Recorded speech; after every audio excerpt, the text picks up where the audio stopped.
ಈ ಮಹಾಮಸ್ತಕಾಭಿಷೇಕದ ಉದ್ದೇಶ ಏನು, ಇದು ಯಾರಿಗಾಗಿ ಅನ್ನುವ ಪ್ರಶ್ನೆ ಇರ್ತದೆ. ಭಗವಾನ್ ಬಾಹುಬಲಿ ಸ್ವಾಮಿಯು ಭಗವಾನ್ ಆದಿನಾಥ ಅನ್ನುವ ಪ್ರಥಮ ತೀರ್ಥಂಕರರ ಪೂರ್ವಾಶ್ರಮದ ರಾಜರಾಗಿದ್ದಾಗ ಅವರ 100 ಜನ ಪುತ್ರರಲ್ಲಿ ಓರ್ವರು. ಇನ್ನೊಬ್ಬರು ಭರತ ಚಕ್ರವರ್ತಿ, ಮಹಾಬಲಶಾಲಿ. ಸೌಧರ್ಮೇಂದ್ರನಿಂದ ರಚಿತಗೊಂಡಂಥ ಅಯೋಧ್ಯೆ ಅನ್ನುವ ಅತ್ಯಂತ ಪವಿತ್ರವಾದಂಥ, ಅನಾದಿ ಕಾಲದಿಂದ ಪವಿತ್ರವಾಗಿರ್ತಕ್ಕಂಥ ಸಿದ್ಧಕ್ಷೇತ್ರವಾದಂಥ ಅಯೋಧ್ಯೆಯಲ್ಲಿ ರಾಜ್ಯವಾಳ್ತಾ ಇರ್ತಾರೆ. ತಂದೆಯ ರಾಜ್ಯ ಭರತ ಚಕ್ರವರ್ತಿಗೆ ಸಿಗ್ತದೆ, ಅದೇ ರೀತಿಯಾಗಿ ಸಮಾನವಾಗಿ 100 ಜನ ಪುತ್ರರಿಗೆ ಸಿಗ್ತದೆ.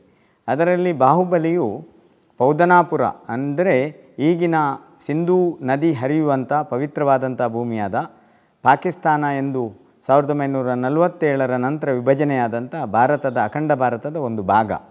ಅಲ್ಲಿ ತಕ್ಷಶಿಲಾ ಅನ್ನುವ ಬಹಳ ದೊಡ್ಡ ವಿದ್ಯಾಕೇಂದ್ರ ಇತ್ತು. ಆ ಕಾಲದಲ್ಲಿ ಶರೀರ ಶಸ್ತ್ರಚಿಕಿತ್ಸೆಯ ಮೂಲಕ ಶರೀರದ ಶಸ್ತ್ರಚಿಕಿತ್ಸೆಯನ್ನು ಮಾಡತಕ್ಕಂಥ ದೊಡ್ಡ ದೊಡ್ಡ ವೈದ್ಯರುಗಳು, ಆಯುರ್ವೇದ ಶಾಸ್ತ್ರದ ಮಹಾಪಂಡಿತರುಗಳು, ಕಲೆ, ಛಂದಸ್ಸು, ಅಲಂಕಾರ, ಕಾವ್ಯ ಮತ್ತು ವಾಸ್ತುಶಿಲ್ಪ ಇದರಲ್ಲೆಲ್ಲ ಪರಿಣತರಾದಂಥ ವಿದ್ಯಾರ್ಥಿಗಳು ಭಾರತದಾದ್ಯಂತ ಅಲ್ಲಿ ಅಧ್ಯಯನಕ್ಕಾಗಿ ಬರ್ತಾಯಿದ್ರು. ನಲಂದ ಹೇಗಿತ್ತು, ಕಂಚಿ ಹೇಗಿತ್ತು, ಕಾಶಿ ಹೇಗಿತ್ತು, ಹಾಗೆ ತಕ್ಷಶಿಲವು ಕೂಡ ಅಭೂತಪೂರ್ವವಾದಂಥ ವಿಶ್ವವಿದ್ಯಾಲಯವಾಗಿತ್ತು. ಆ ತಕ್ಷಶಿಲೆಯಲ್ಲಿ ಬಾಹುಬಲಿಯು ಕೂಡ ಪೌದನಾಪುರ ಅನ್ನುವ ರಾಜಧಾನಿಯನ್ನು ಮಾಡಿಕೊಂಡು ಆಳ್ತಾ ಇದ್ದರು. ಈ ಸಂದರ್ಭದಲ್ಲಿ ಭರತ ಚಕ್ರವರ್ತಿ ತನ್ನ ಪಿತಾಶ್ರೀಯವರು ಮಹಾಶ್ರಮಣರಾಗಿ, ದಿಗಂಬರ ಸಾಧುವಾಗಿ, ತಪೋನಿರತರಾಗಿ ಕೇವಲ ಜ್ಞಾನವನ್ನು ಪಡೆದು ಭಗವಂತರಾಗ್ತಾರೆ. ಆ ಸಂದರ್ಭದಲ್ಲಿ ಅವರಿಗೆ ದರ್ಶನಾರ್ಥವಾಗಿ ಭರತ ಚಕ್ರವರ್ತಿ ಆದಿನಾಥ ತೀರ್ಥಂಕರರ ಸಮವಸರಣಕ್ಕೆ ಹೋಗ್ತಾರೆ. ಆಗ ಒಂದು 3 ಸುದ್ದಿ ಸಿಗ್ತದೆ. ಒಂದು ಸುದ್ದಿ ಅವರಿಗೆ ಪುತ್ರರತ್ನವಾಗಿರುವಂಥದ್ದು, 2ನೇ ಸುದ್ದಿ ಚಕ್ರರತ್ನವಾಗಿರುವಂಥದ್ದು, 3ನೆಯ ಸುದ್ದಿ ತನ್ನ ಪೂರ್ವಾಶ್ರಮದ ತಂದೆ ಮಹಾಶ್ರಮಣರಾದಂಥ ಪಿತಾಶ್ರೀಯವರಿಗೆ ಅಂದರೆ ಮುನಿ ಆದಿನಾಥರಿಗೆ ಕೇವಲ ಜ್ಞಾನ ಉಂಟಾದದ್ದು. ಈ 3 ಸುದ್ದಿಯನ್ನು ಕೇಳಿದಂಥ ಭರತ ಚಕ್ರವರ್ತಿ ತಾನು ಯೋಚನೆ ಮಾಡ್ತಾನೆ, ನಾನು ಮೊದಲು ಹೋಗಬೇಕಾದ್ದು ಯಾವುದು ಅಂತ. ಆವಾಗ ಅವನಿಗೆ ಗೊತ್ತಾಗ್ತದೆ ಸುಜ್ಞಾನವೇ ಅತ್ಯಂತ ಶ್ರೇಷ್ಠವಾದದ್ದು. ಯಾವುದೇ ಚಾರಿತ್ರ, ಯಾವುದೇ ದರ್ಶನ ಸರಿಯಾದ ಕ್ರಮದಲ್ಲಿ ನಾವು ಅನುಸರಣೆ ಮಾಡಬೇಕಾದ್ರೆ ಸಮ್ಯಕ್ ದರ್ಶನ ಜ್ಞಾನ ಚಾರಿತ್ರಾಣಿ ಮೋಕ್ಷ ಮಾರ್ಗ, ನಮ್ಮ ಜೀವನದ ಪರಮ ಉದ್ದೇಶ ಪುರುಷಾರ್ಥ ಚತುಷ್ಟಯಲ್ಲಿ ಒಂದಾದಂಥ ಮೋಕ್ಷವನ್ನು ಪಡೆಯುವುದು. ಹಾಗಾಗಿ ಮೋಕ್ಷವನ್ನು ಪಡೆಯಬೇಕಾದ್ರೆ ನಾನು ಸುಜ್ಞಾನವನ್ನು ಪಡಿಬೇಕು, ವಿವೇಕವನ್ನು ಪಡಿಬೇಕು, ಅದಕ್ಕೆ ಹತ್ತಿರವಾಗಬೇಕು ಅಂತ ಹೇಳಿ ಭಗವಂತನ ದರ್ಶನಕ್ಕೆ ಮೊದಲು ಭರತ ಚಕ್ರವರ್ತಿ ಹೋಗ್ತಾರೆ. ಹಾಗೆ ಹೋಗಿ ಅವರಿಗೆ ನಮಸ್ಕರಿಸ್ತಾರೆ. ರಾಜ್ಯವನ್ನು ಚೆನ್ನಾಗಿ ಪಾಲಿಸು ಅನ್ನುವ ವಿಚಾರಗಳನ್ನು ಹೇಳುತ್ತಾ ಸಪ್ತತತ್ವ ನವಪದಾರ್ಥಗಳ ಮೂಲಕ ಈ ಲೌಕಿಕ ಸಂಪತ್ತಿನ ಅಶಾಶ್ವತತೆಯ ಬೋಧೆಯನ್ನು ಕೂಡ ಭರತ ಚಕ್ರವರ್ತಿಗೆ ಆದಿನಾಥರು ಮಾಡ್ತಾರೆ. ಅಂಥ ಸಂದರ್ಭದಲ್ಲಿ ಚಕ್ರರತ್ನ ಉದಯವಾದಂಥ ಭರತ ಚಕ್ರವರ್ತಿ ಹೆಮ್ಮೆಯಿಂದ ಬೀಗ್ತಾರೆ ಮತ್ತು ತಾನು ದೊಡ್ಡ ದಂಡಯಾತ್ರೆಯನ್ನೇ ಮಾಡ್ತಾರೆ ಚಕ್ರವರ್ತಿ. ಹಾಗಾಗಿ ದಂಡಯಾತ್ರೆ ಮಾಡುವುದು ಚಕ್ರವರ್ತಿಯ ಒಂದು ಕರ್ತವ್ಯ. ಈ ನೆಲೆಯಲ್ಲಿ ಯಾರು ದಂಗೆ ಹೇಳ್ತಾರೆ, ಯಾರು ಸೆಟೆದು ನಿಲ್ತಾರೆ ಅಂಥವರನ್ನು ದಂಡಿಸಿ ತನ್ನ ರಾಜ್ಯವನ್ನಾಗಿ ಮಾಡಿಕೊಳ್ಳುವುದು ಚಕ್ರವರ್ತಿಯ ಕೆಲಸವಾಗಿರ್ತದೆ. ಅವನಿಗೆ ಬೇಕಾಗಿರ್ತಕ್ಕಂಥ ಯುದ್ಧದ ವೆಪನ್ ಅಂತ ಏನು ಹೇಳ್ತೇವೆ ಅದೆಲ್ಲವೂ ಇರ್ತದೆ. ಬೆಳಕು, ಈಗಿನ ಬುಲ್ಡೋಸರ್, ಹಿಟಾಚಿ, ಆಮೇಲೆ ದೊಡ್ಡ ದೊಡ್ಡ ವಿಮಾನಗಳು ಇದ್ದ ಹಾಗೆ ಅದರಲ್ಲಿ ಬೇರೆ ಬೇರೆ ರೀತಿಯ ಕಾಕಿಣಿ ಮತ್ತು ದಂಡ, ಪ್ರತರ ಮೊದಲಾದ ನಾನಾ ಪ್ರಕಾರದ ಯುದ್ಧದ ಒಂದು ಸಾಮಗ್ರಿಗಳು ಅವರಿಗೆ ದಕ್ಕಿರ್ತವೆ. ಹಾಗಾಗಿ ಅನಾಯಾಸವಾಗಿ ಯುದ್ಧದಿಂದ 56 ದೇಶಗಳು ಅಂತ ಹೇಳ್ತಾರೆ, 56 ದೇಶಗಳನ್ನು ಈಗಿನ ಟಿಬೆಟು, ನೇಪಾಳ, ಥೈಲ್ಯಾಂಡ್, ಬ್ಯಾಂಕಾಕ್ ಈ ಪ್ರದೇಶ ಅಂತ ಹೇಳ್ಬೋದು, ಶ್ರೀಲಂಕಾ ಇದನ್ನೆಲ್ಲ ಒಳಗೊಂಡಂಥ ಅಖಂಡ ಭಾರತದ ಸುತ್ತುವರಿದಂಥ ಏಷ್ಯಾದ ಹೆಚ್ಚಿನ ದೇಶಗಳನ್ನೆಲ್ಲ ಜೈತ್ಯಯಾತ್ರೆ ಮಾಡಿ ಈಗಿನ ಸಿಂಧೂ ದೇಶದ ಪ್ರಾಂತ್ಯಕ್ಕೆ ಬಂದಾಗ, ಸಿಂಧೂ ನದಿ ಹರಿಯುವಂಥ ಪ್ರಾಂತ್ಯ ಪೌದನಾಪುರದ ಪ್ರಾಂತ್ಯಕ್ಕೆ ಬಂದಾಗ ಅವರ ಈ ದಂಡಯಾತ್ರೆಯನ್ನು ಚಕ್ರರತ್ನವನ್ನು ನಿಲ್ಲಿಸಿ ಪ್ರತಿಭಟಿಸ್ತಾರೆ ಬಾಹುಬಲಿ, ರಾಜ ಬಾಹುಬಲಿ. ಕಾರಣ ಕೇಳಿದಾಗ ನಮಗೆ ತಂದೆಯಿಂದ ಕೊಡಲ್ಪಟ್ಟಂಥ ಯಾವ ಆಸ್ತಿ ಇದೆ ಅದರಲ್ಲಿ ಪುನಃ ಲೋಭ ಮಾಡಿಕೊಂಡು ತನ್ನದಾಗಿಸಿಕೊಳ್ಳುವಂಥ ಚಕ್ರವರ್ತಿಯ ಯಾವ ದಂಡಯಾತ್ರೆ ಇದೆ ಅದನ್ನು ಪ್ರತಿಭಟಿಸ್ತೇನೆ, ಯುದ್ಧವನ್ನೇ ಮಾಡೋಣ, ನಾನು ಅದಕ್ಕೆ ಸಿದ್ಧನಿದ್ದೇನೆ ಅನ್ನುವ ಮಾತುಗಳನ್ನು ಹೇಳ್ತಾನೆ ಬಾಹುಬಲಿ. ಇಬ್ಬರೂ ಕೂಡ ವಜ್ರನಾರಚ ಸಂಹನನ ಶರೀರವುಳ್ಳವರು. ಅಂದರೆ ಯಾರೂ ಕೂಡ ಇಬ್ಬರು ಯುದ್ಧವನ್ನು ಮಾಡಿದರೆ ಯಾರೂ ಸೋಲನ್ನು ಪಡೆಯುವುದಿಲ್ಲ. ಅಷ್ಟು ಅವರ ಶರೀರದಲ್ಲಿ ಘಾತವಾಗದಂಥ ಶಕ್ತಿ ಅಡಗಿಸಿಕೊಂಡಿರ್ತಾರೆ. ವರ್ಷಾನುಗಟ್ಟಲೆ ಯುದ್ಧವನ್ನು ಮಾಡಿದರೆ ಲೋಕದಲ್ಲಿ ಅಶಾಂತಿ, ಪ್ರಕ್ಷುಬ್ಧತೆ ಎಲ್ಲವೂ ಕೂಡ ನಿರ್ಮಾಣವಾಗಿ ಪರಿಸರ ಎಲ್ಲ ನಿರ್ನಾಮವಾಗುವಂಥ ಭಯ ಜನಸಾಮಾನ್ಯರಿಗಿರ್ತದೆ. ಹಾಗಾಗಿ ಬಹಳ ಬುದ್ಧಿವಂತರಾದ ಎರಡೂ ಕಡೆಯ ಮಂತ್ರಿಗಳು ಸಮಾಲೋಚನೆ ಮಾಡಿ ಬುದ್ಧಿಸಾಗರ ಮತ್ತು ಕಂಕಣ ಭಟ್ಟ ಅನ್ನುವ ಎರಡು ಜನ ಮಂತ್ರಿಗಳು ಒಂದು ವಿಚಾರಕ್ಕೆ ಬರ್ತಾರೆ. ನಾವು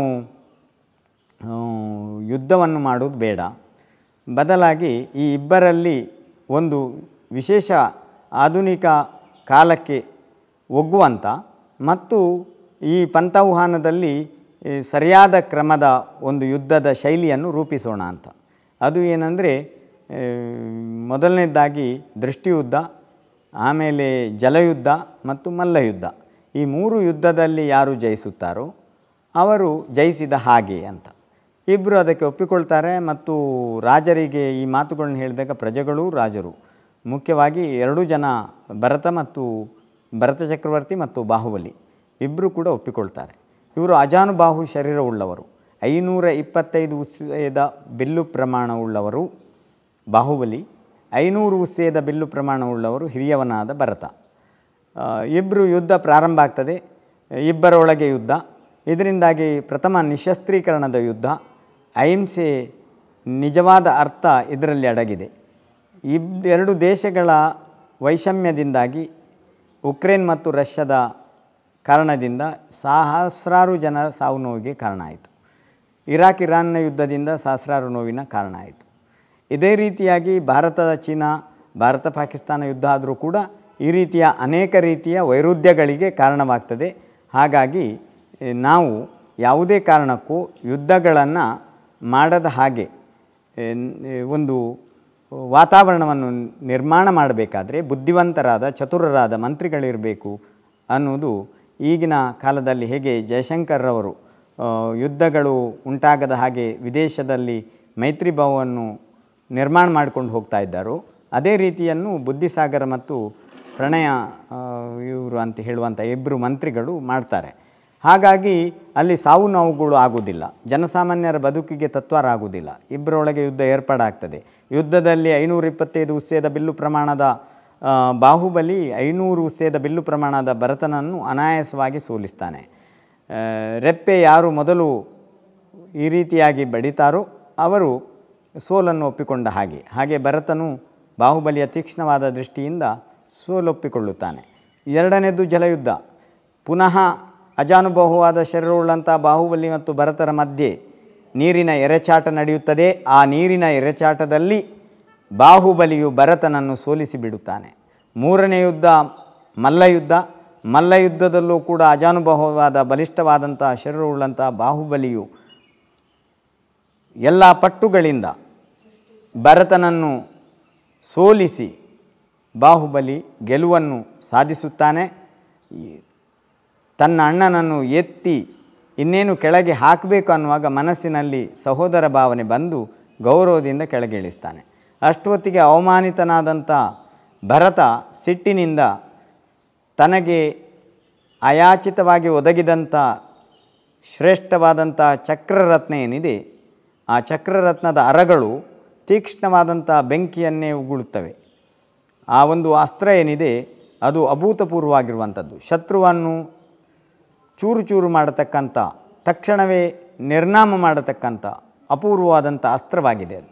ಆ ಅಸ್ತ್ರವನ್ನು ಬಿಟ್ಟ ತಕ್ಷಣ ವಿರೋಧಿ ಎಷ್ಟೇ ಬಲಿಷ್ಠನಾಗಿದ್ದರೂ ಅವನು ಹತಪ್ರಾಣನಾಗ್ತಾನೆ. ಆದರೆ ಈ ತೀಕ್ಷ್ಣವಾದಂಥ ಅರಗಳುಳ್ಳಂಥ ಯಾವ ಚಕ್ರರತ್ನವನ್ನು ಅವನು ಮಂತ್ರೋಪದೇಶದ ಮೂಲಕ ತನ್ನ ಸಹೋದರನಿಗೆ ಬಿಡುತ್ತಾನೋ ಅದು ರಾಗದ್ವೇಷಯುಕ್ತವಾಗಿರುವಂಥದ್ದು. ಅದು ಬಾಹುಬಲಿಯ ಮನಸ್ಸನ್ನು, ಬಾಹುಬಲಿಯ ಗೆಲುವನ್ನು ಗೆಲ್ಲದಂಥದ್ದು ಅನ್ನುವುದು ಆ ಚಕ್ರರತ್ನ ಸ್ತಬ್ಧವಾಗಿ ನಿಂತಾಗಲೇ ಎಲ್ಲರಿಗೂ ಮನದಟ್ಟಾಗ್ತದೆ. ಹಾಗಾಗಿ ಕ್ರೋಧದಿಂದ, ಮಾನದಿಂದ, ಮಾಯದಿಂದ, ಲೋಭದಿಂದ ಒಂದು ರಾಜ್ಯವನ್ನು ವಶಪಡಿಸಿಕೊಳ್ಳಲಾಗುವುದಿಲ್ಲ. ಯಾವುದಾದರೂ ಅಹಂಕಾರದಿಂದ ಯಾವುದನ್ನು ಕೂಡ ವಶಪಡಿಸಿಕೊಳ್ಳಲಾಗುವುದಿಲ್ಲ ಅನ್ನುವುದು ಬಾಹುಬಲಿಗೂ ಕೂಡ ಮನದಟ್ಟಾಗ್ತದೆ. ಆಗ ಅವನಿಗೆ ಈ ಲೌಕಿಕವಾದ ಸಂಪತ್ತುಗಳು ಧೂಳು ಸಮಾನವಾಗಿ ಕಾಣ್ತವೆ.